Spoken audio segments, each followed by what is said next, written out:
as a big rider, I'd love to talk to him about that. You know, I like to end. You know, I asked Tate to do what's right on this, to remember that this is people. I know they look at ridership as a number, but this is people. It's people going to work to support their family. The number is someone going to the doctor to get healthy, someone going to school to get a better education. You know, I'm a big supporter of public education, as I mentioned, including Tate. But I personally am not in support of these changes that are on the table. These changes affect people's lives. Thank you very much. Thank you.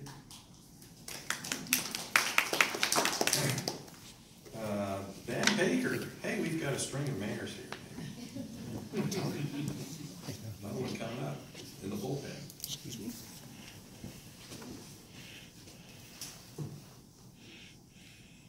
Thank you very much, Judge, Commission, staff, and Andy and your staff. Thank you very much for putting this together and letting us have an opportunity to voice our opinions. I know that you guys have turned a lot of hours into putting these together, and this is not an easy decision that you are having to make, but we do appreciate the work that you've done for our community. As you probably know, Dayton has a very long history with the 12 bus. We just call it the 12. Going back to the days of horse and buggies, basically, and trolley cars, and it served our city very well. It's currently serving a large amount of folks who rely on paying for groceries, school, doctor's visits, everything Tyler so eloquently pointed out, you know, transportation, getting to baseball games, enjoying life, and we'll continue to do that. And we appreciate and believe that more frequent bus schedules, such as you're proposing in the South Bay Shawwal extension, will increase the ridership in Dayton. So we're appreciative of that. Well, what we're asking for, and I've pulled my community to come here and to represent them, is that you maintain the current route to the end of Dayton. Not end of Dayton, the end of the Dayton flood. So, and do a roundabout there. We would request that you also have a stop, and we would be able to provide a stop for your riders at Dayton Housing Authority, so that folks who are living in our housing authority have ample bus access. We would request that you maintain the same hours that you currently do. I know that one lady, I certainly heard about her 4:30 in the morning work schedule, and God bless that lady. And we also ask that you, I know you mentioned it, so I appreciate that. The buses are more comfortable without the wooden benches, and we are very adamant about easily, not just check the box ADA, but easily accessible for folks with disabilities. That's all I got. So I appreciate your work and I appreciate your time. Thank you. Well, you waited a long time to get to say your piece. Thanks for everybody for hanging with us. No problem. And next we have Andy Shawwal.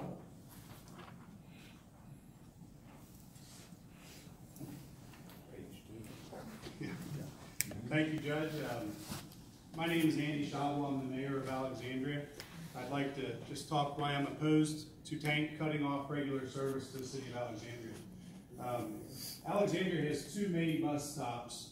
The first one is at Village Green Shopping Center with Walmart that we've already discussed here a little bit tonight. That bus, not only does it bring people who shop in Alexandria, it brings some workers into Alexandria. The Newport Baptist Home is now the Seasons in Alexandria. When they moved to Alexandria, some of their workers stayed with them, and they now ride the bus from Newport to Alexandria and walk down the street to the Seasons.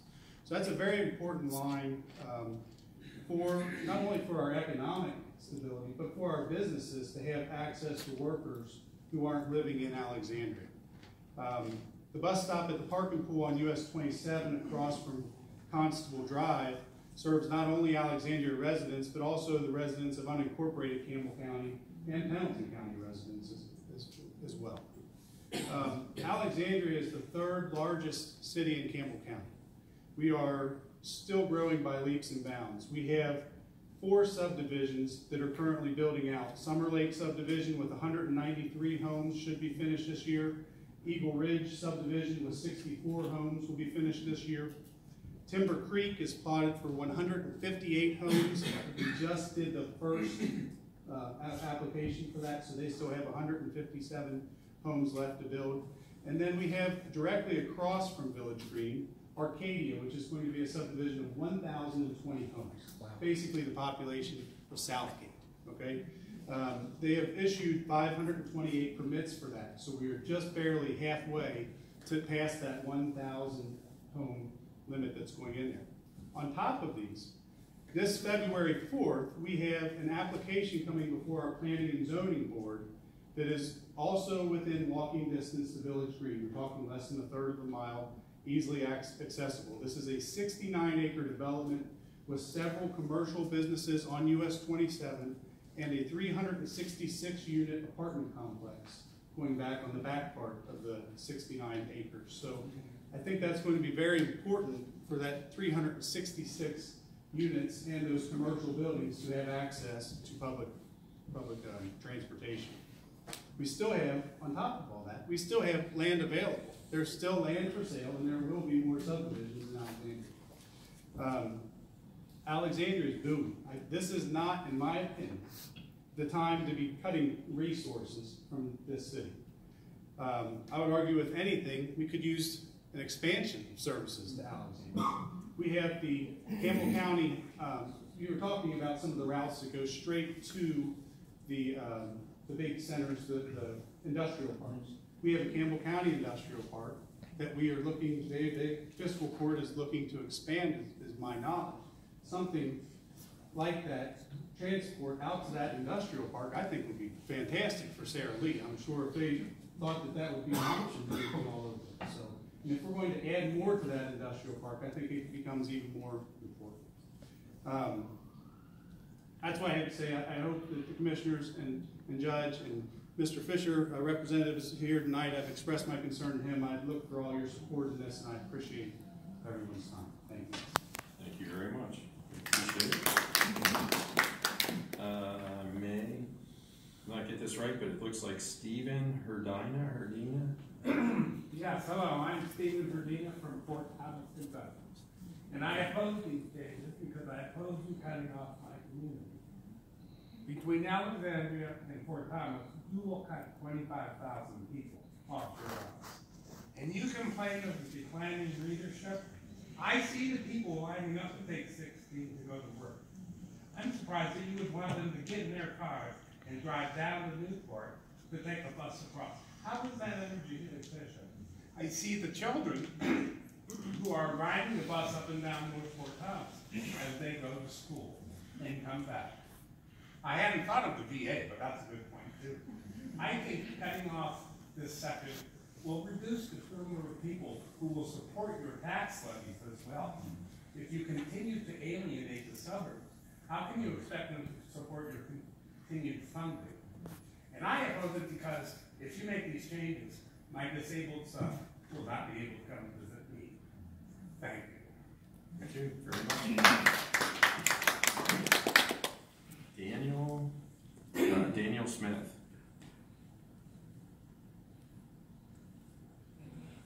Okay. How about Kelly Kirst? My name is Kelly Kirst. I use the 2525X route, specifically the Village Green South and even farther south, near Claryville, that park and ride. I use these almost daily, get to and from work in downtown Cincinnati, and I'm here because I spoke to several other riders who were unaware of these proposed changes in spite of taking due diligence to inform the public. Ending the 25 and 25X route at Meyer Cold Spring will impact a lot more people in the Alexandria community than you see here today. Thank you. Thank you. Joe Schwerling.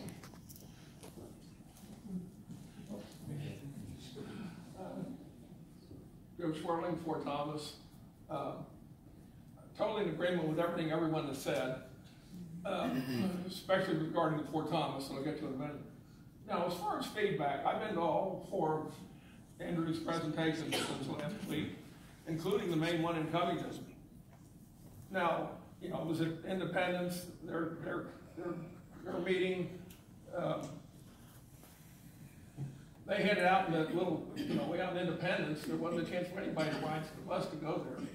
Aside from the fact that they were overwhelmed by that Second Amendment nonsense to start with. But, so I'm glad to see everybody here. First of all, as you mentioned, your first word was for Andrew to charge ahead. To me, the whole process is charging in the wrong direction. The goals that were cited in the brochure and on here, which none of those brochures were being provided, none of the display screens they had in Covington, so how can this be a feedback session? If I hadn't had a text, because I've been inquiring about it in the past, plus seeing it on Fort Thomas Living, I wouldn't even know this was going on. And unfortunately, Fort Thomas's city council meeting that otherwise would have been next week got moved up, so now it's going to be a month and a half before the Fort Thomas has a chance to address it. But like I said, the goals listed were to reduce costs, which necessarily, that's reducing, and the main thing is reduce, they're using the reduced service areas to reduce the cost and maybe speed up service on some of these express routes, which is fine. But I'm sure none of those 10 or 15 comparable cities that have been losing money are ever going to shrink their way into a better service. Nothing in their goals listed anything about improved service. It's improved speed and reduced cost.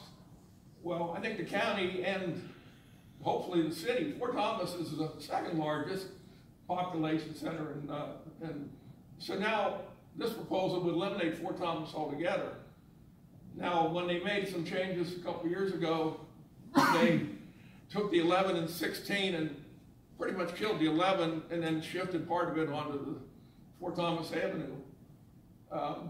The buses that go through, and I was comparing them the other day, and I've known it for years, when the 16 buses go through Fort Thomas Shopping Center coming and going, which would be a nice park and ride for everybody, they get there within a minute all day long, Fort Thomas. So, that means you're doubling the time somebody has to wait for the next bus. They don't, and that was made aware in the sessions last summer, that scheduling could be improved. Before eliminating these neighborhood areas, with this arrangement, Campbell County has no neighborhood areas. It's got the one line and then along the river, but those circles that were shown on for the neighborhoods, to me, before these neighborhood services that are barely hanging on now are eliminated, which we know they'll never bring them back because the people that do use it and rely on it, they're going to have to move someplace else. It makes the city less desirable. These kind of changes, the people that suffer are the youngest who don't drive, like school kids, the elderly, which I'm going to be in need of it more often. I take it downtown when and I would take it more places if the timetables were more reconciled, where you could get somebody somewhere instead of 2 or 3 buses and a half hour to an hour in between. To me, I see no reason for 15-minute intervals on 27. 30 minutes I think would be fine as long as you can connect to it. But having it faster does no good if you can't connect to it. This would cut off the people that want to shop. People in Newport or Fort Thomas or Dayton, whoever, if they want to shop, they won't even got to go to Walmart, with the price of gas again and insurance and everything. But like I say, this is supposed to be, as Andrew said, the middle or toward the end of the feedback session. Well, the only real feedback session was last week in Covington, and these, like I said, why don't they have the display boards to show what's going on at each one, particularly when it's county by county. They could have had just Campbell County here, it's only 3 routes. So the information needs to get out there. If the city's going to be cut off, then I think the county ought to feed some money back to Fort Thomas so they can do their own. And that's where I think those circular systems, have a little shuttle or a modified ramp that isn't restricted to people in a wheelchair. They just can't walk that far. There ought to be something in between, but I encourage that spend the money that's necessary now before cutting off these resources that'll never come back. Make more sensible cuts that will serve more people. Even the best option was like 20 or 30% might have access to the public transit, but the rest of them don't have any hope of it. You know, again, it hurts support. It's a form of almost redlining, from, you know, discrimination, the older, the younger, so on. If they don't have access, it's all data driven. Yeah. I mean, whatever everybody's impressions are, I can tell you that we have the best management team at Tank than we've ever had, and they are known throughout the region to be top shelf. We're calling in, I'm assuming, expensive consultants who have gathered data from around the United States. We're not just talking, you know, imagining what will work and what the circumstances. We've got the data, and something has to be done. So I can tell you, you know, there are going to be some people who aren't pleased no matter what gets done. But your input is valuable because I think some of these ideas help. Yeah. And I'd like to volunteer with some of these working committees, whether with the city or county-wide or whatever. I've been here my whole life, and I've traveled a lot where I became familiar with situations of all kinds of transportation. Fort Thomas has its new comprehensive plan from a couple of years ago, and All right. buses and Uber just barely got a mention, but they're more critical, and, you know, save what we've got now and improve the scheduling before you cut off, you know, the whole section of Fort Thomas and taking Alexandria away from, you know, being able to reach it. Okay, we appreciate it. And Teresa Heist is next. Teresa, there she is. I'll try. He says I don't talk loud enough. I realize that they have to make cuts at different points in time, but I do want to say, like, when we bought our home 23 years ago, we already knew we had a child that was probably never going to drive and was going to need services. So I did my homework, and they go out where we are. But since then, if they cut now, this will be the 5th cut. And each time we make changes in our own lives or try to, but his ridership has gone down, is what I really want to tell you. He used to get a monthly bus pass, but we had service, and it used to come and we pick him up at Washington, Maine, but they cut that out because of the parking, right? That's fine. So he walks about almost a mile to the bus, well, to the bus. Now it's not there anymore either. And then they cut out Saturday, Sunday, so, you know, with work, we had to find somebody else to take him to work on Saturday, Sunday. Now we have enough seniority, we don't have to worry about Saturday, Sunday. But then last, I guess 2 years ago, they cut the service, except for the express. So unless you work downtown between the hours of 8 and 5, it's not convenient at all. But he does walk all the way to Village Green, which is almost 3 miles. It's just short of 3 miles to go there. And you have to go through an area with no sidewalks. So my biggest problem with the Myers is almost 5 miles, 4.5 miles there, and there are no sidewalks between Village Green and Myers. But he works at Kroger's, so he might as well just walk into the But in the summertime, he does work down at the Reds too. So he has, for the last 2 summers, he has used the bus a lot. Even though he's taking that last bus that comes all the way out there at Village Green, and he makes that long walk home. So I guess, I know people are talking about cuts in how often the bus comes.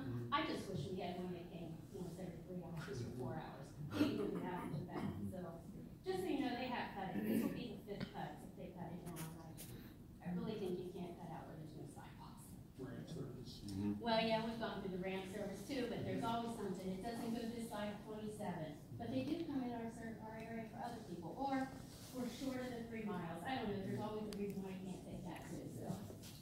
So anyway, if you just think about those things, I don't think he's the only person out there that can't drive and needs some type of service. I mean, I know I'm talking about my own personal things, but I feel like there must be other people who have these things. Yeah, like me. So thank you. And I grew up in Fort Thomas, so I used to love to get on the bus and go downtown with my friends, and I really feel bad that they keep cutting that service as well. So thank you for your time. Thank you. I guess one more thing I would finally say is that there have been cuts since I was a kid. I mean, in the late 70s, the private company went out of business. They couldn't make any money, and they weren't receiving subsidies that I know of, outside of maybe some federal money for a bus or something. And since that time, it's gotten ever more difficult to keep buses on routes, and the share of subsidy that's required to keep the public transportation system going has had to increase. That they have done a fabulous job of holding those increases to a minimum in over about the last 10 years. The needle here hasn't really moved that much. But when ridership drops and you don't react, now the cost for individual passengers goes up. And the trends are there, not only now, but into the future for this thing to continue with Uber and Lyft and all the other things that, you know, that we've been talking about here tonight. It really does get to the point where it's unsustainable if steps aren't taken. So the people that have been called in to do the planning for options have experience all around the country. They aren't just talking about cuts. They're talking about concentrating the service a little more and making certain routes more desirable in an effort to attract more ridership along those routes. And it is rational. It is necessary. I'm not saying every single change that they're proposing absolutely has to be done. They're going to listen to everybody and make a decision on that. But doing something to preserve the system long term is absolutely necessary in the circumstances. Yes, ma'am. Hi, I'm Marjorie Hall. I'm a longtime rider of the 11 bus, and I got in late because I was at another meeting, so I'm not on your roster. That's fine. But riding the 11, I will tell you, I was first made aware, the riders on the 709 11 were made aware of it probably 2 days before Christmas, that this plan was afoot. It didn't come through as mostly all other notifications from Tank on our cell phones. It was my bus driver. So kudos to Nick for alerting us. Subsequently, I got probably 20 different people to sign a sheet of interest and concern. I did attend the program or the hearing meeting, last on the 7th, and spoke with Andrew and a couple of the other people at the program. One of the concerns that I have, and let me say something positive also. The people on the 11th want to continue riding and supporting that bus. They would entertain an increase in fare. I don't know if the consultants, they should have looked at peer cities and peer systems to see where we are in alignment. 8+ years I've been riding, and it has not changed from $1.50. That could be part of the problem. It's called inflation. You've invested or have government funds for hybrid vehicles, excellent, which helps reduce our carbon dependency. The electric cars and the app. I've heard from bus drivers who say this has helped increase ridership with the app on the phone. Finally, the maps that we're showing out in Kenton County. So we have mega employers such as DHL, Amazon, and CBG, to name a few. I understand that there was a pilot program to see what's the ridership. If we get community workers come into Cincinnati, take the hub, at the hub, ride them out on the 42 or the 39, help me if those numbers aren't right. You got it. Those employers benefit from a smooth, reliable transit system. Where's their corporate citizenship? They're actually paying, I think. Are they still paying, or Have did we they just asked do them it? to pay more? What kind of dialogue are we engaging with them? Because I think they would welcome participation in this problem and helping to come up with a solution for it. Sure, I can address that one issue real quick. Okay. I'm not sure where you want me to stand, but so with respect to major employers, we've had interactions and programs with at least a dozen, if not 24 individual private employers over the years. And what we've done, our approach has been to pilot service with these employers. So if they say, because over the last 2 years, as unemployment has gotten very low, we've probably had 100 calls from 100 employers wanting bus service, more of it, right? And so we investigate and we we've even had those employers pay us to run pilots, but that's what we do. The ones that are viable, we have them pay us to run pilot service for 6 months or 9 months or whatever. And then once that ridership proves itself, meaning that there's either riders on there or there aren't. If there aren't any riders on there, then the service is discontinued. If there are riders on there that's consistent, that's when we go to our board and we go to that fiscal court, and it's almost always been in Boone with these major employers. And we've said, there's ridership on this route. Should we include it as part of the public transit network? And traditionally, that fiscal court has said include it. That fiscal court is getting payroll revenue from those employers and all the people that work there, and so they feel like it's a public service they want to connect to their community. So that's been our approach. I mean, again, we have not approached a employer to ask them to fund the system. That's been our relationship thus far, and we kind of take the lead of the counties in terms of how those relationships should go. So either way, that's just a technical answer to that question. Yeah. But it is another indication that you all do test the market. And I mean, just really quickly, I mean, we had a pilot with an employer, multinational company. They were very interested. They were pretty far out. They paid over $100,000 for a 12-month pilot, and they were getting 1s and 2s. You know, it's competition. It's how far out. It's, you know, how much advertising, marketing, and that's one of the challenges that we have. So, is there anybody else signed up? Oh. So, can I just make a couple of points responding to what we've heard? Closing argument. Okay, well, not necessarily, but yeah. So, a couple points that I heard that were throughout that I think are worth responding to. They're all very valuable points, but things that are in my head. One is the marketing piece. Like, we couldn't agree with you more. We are a small system in a large media market. If we want to saturate the market and you want to hear about Tank on Channel 9 and Channel 12 and Channel 5 and on 700 WLW, you have to pay big city prices for a small transit system to do. We can't saturate the market with transit messages. We don't have the money to do it. If you want to give us an extra couple million a year, or do we want to cut $2 million worth of bus service to pay for that marketing? It's a hard thing for us, and it's constantly going to be, and it's true for any organization in Northern Kentucky that wants to advertise in this media market. So we would love to have more partners express our message, and that's one of the points. The other point that I want to make is when we go through this process, we're transit people, right? All the things that you're talking about the environment, about mobility, about access, that's why we do what we do every day. And that's why we got into this business. That's what we wake up worrying about. We know that there may be 30 people on your bus or 3 people on your bus, but if it's your bus, it's your mobility, and it matters to you. We know that. We own that. Those things are very true. We take them very seriously. Those things don't change the math and the hard decisions that we have to make about how we're going to keep this system funded long term. And if there's, you know, people that are losing sleep over this in the last week, I guarantee, you know, the people in this room have been, you know, that's what we lose sleep over all of the time. So we appreciate you and we appreciate your feedback. We know that if you're brave enough to stand up there and talk, there are 10 other people that want to say the same thing, but they don't come to the meetings because they got to take care of their kids, or they got to take care of their parents, or they just don't have time to do it. So we know all that. We believe that. We understand it. We have a job that we have to do. We have to try to get the system back and moving. Our next steps are to take all this, to meet with the city, you know, to meet with the city.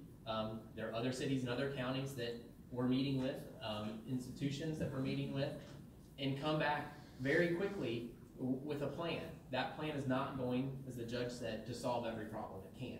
If it does, it would be right back where we are today.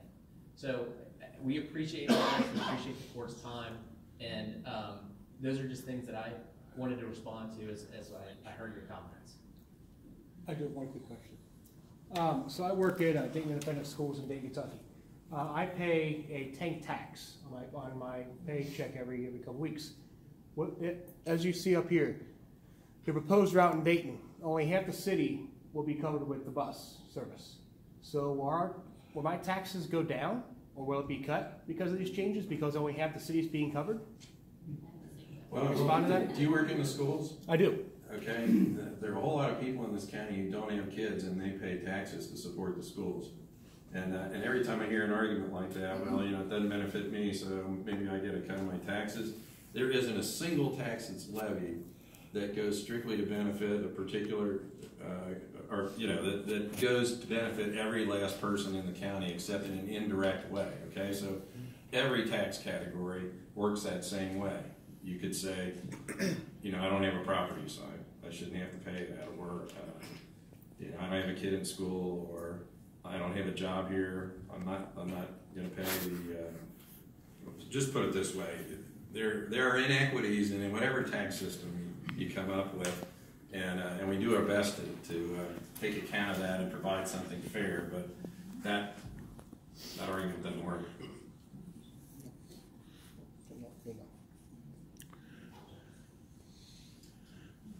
Thank you very much. I really appreciate everybody being here, and to your point about being heard, it's out there now, I think, pretty thoroughly. If Joe's been to 4 meetings, somebody's listening, and your feedback is valuable, and there'll be more opportunities to provide. So, thank you. Because they all ask that, including Jane.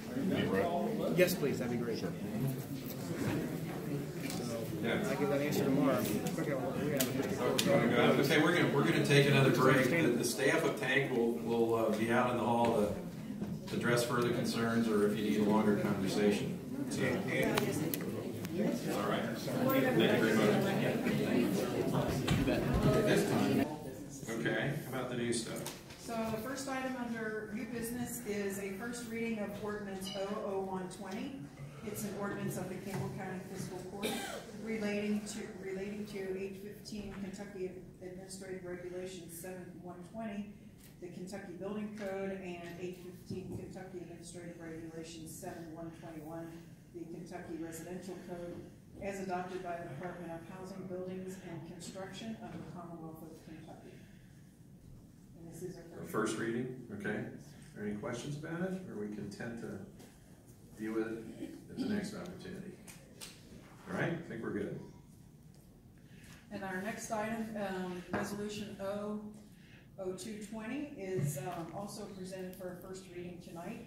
And this is a resolution of the Campbell County Fiscal Court adopting the 2018 edition of the Kentucky Residential Code, regulating and controlling the design, construction, quality of materials, erection, installation, alteration, repair, location, relocation, replacement, addition to, use or maintenance of 1- and 2-family dwellings and townhomes in Campbell County, providing for the issuance of permits and collection of fees therefore when used with money, repealing Campbell County Ordinance number 00209, and all other ordinances or parts thereof in conflict herewith.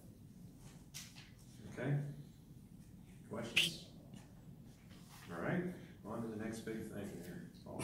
Resolution R0520 is a resolution of the Fiscal Court amending certain sections described in this ordinance of Chapter 3 of the Administrative Code, and that's the personnel policies and procedures.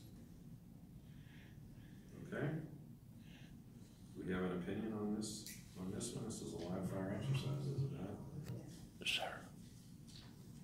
I make a motion that we adopt resolution R0520. Okay, I'll second that. We have a motion and a second on the floor. If I get a chance, I'm going to invite the Tank people to come on my television show. I don't know if he's going to ask me or not. If he asks me to sing just a couple small cleanup items regarding mostly around the long-term family medical leave act. We had some provisions in there last time we updated this about having to use 5 consecutive short-term sick days before being eligible for long-term sick or family medical leave act, and we don't think that was ever actually the intention. The intention is just that you need to use 5 short-term sick days in total for that related illness or incident. And the reason for that is you wouldn't actually want to encourage someone to, you know, stay home longer than they may be medically necessary to in order to access their legal benefits of FMLA.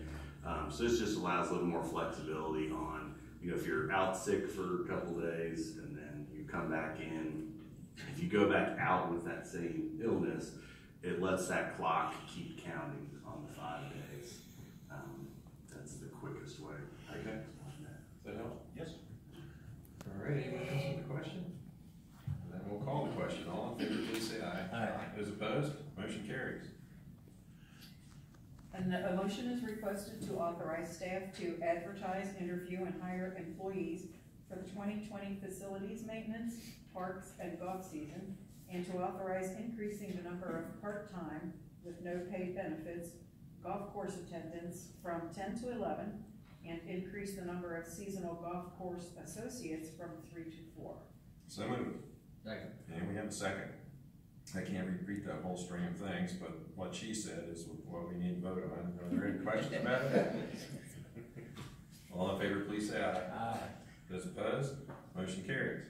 And our final item of new business is a motion to advance police officer Ashley Tate from grade PO1, that's $21.21 per hour, or $44,133.44 annually, to grade PO2 at $21.85 per hour, or $45,457.44 annually, and this will be effective January 14th, 2020. In compliance with our In accordance with the FOP agreement. Okay, so moved. Second. And a second. Questions about this one? All in favor, please say aye. Those opposed, motion carries. That's all the new business. All right, we have a series of reports. How? No, nothing on the administrator's report. County attorney? No, sir. Okay. Commissioners, each in turn. Mr. Bessiker? Yeah, I have a couple things I'd like to add. First of all, of course, thanks for so many people of our community coming out this evening on 2 issues that they care deeply about. I just want to thank the folks for putting their 2 cents in and just giving a great exercise in how local government works and how we have an opportunity to respond to people and their needs. And I hope that those listening at home have a good handle on what we discussed here this evening, and also as issues continue to arise, that I invite folks to come out and speak so that we can be very clear on how that process works and what your feelings are and how you want to approach those. I also want to wish a happy birthday. In 1929, of course, Martin Luther King Jr. was born today, and what a great character, what a great person, and what a great message. I just want to reiterate the fact that how important he is to our history and to our future, and what we can do as a nation should ring through his character. And happy birthday, Martin Luther King Jr. I also want to give a shout out to Sheriff Michael Jansen, who spent time with my students yesterday at Campbell County High School, to come out and to speak with them and share with the Sheriff's Office what their duties, what their role is, and how they can best serve our community. And students at Campbell County High School were very attentive and very happy that he came out, and just want to thank him personally for that too. So thank you, Sheriff. All right. Mr. Lambie? Yeah, I have a brief report. I don't know if I'm stealing your thunder or we can do this. I'll start, and if I miss something, you pick up the pieces. But Brian and I, Commissioner Boehner and I, along with the CLAG organization, the Campbell Leadership Action Group, got to visit this week with one of our employers in Campbell County, Continental Building Products in Silver Grove. Got to visit with Scott Walker and Michael, the plant manager. Got a tour of the facility. It's the